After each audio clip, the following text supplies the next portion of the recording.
Hi, hello mga kapatid. Gusto ko lang po ihatid ang magandang balita sa inyo.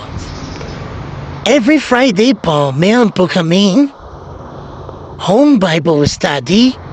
Pwede po kami dumayo sa inyong mga lugar. Pwede po tayo mag-Bible study sa inyong mga tahanan.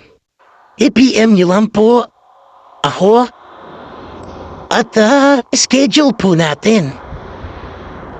Kung nais nyo pong magpa-home Bible study dyan sa inyong mga tahanan.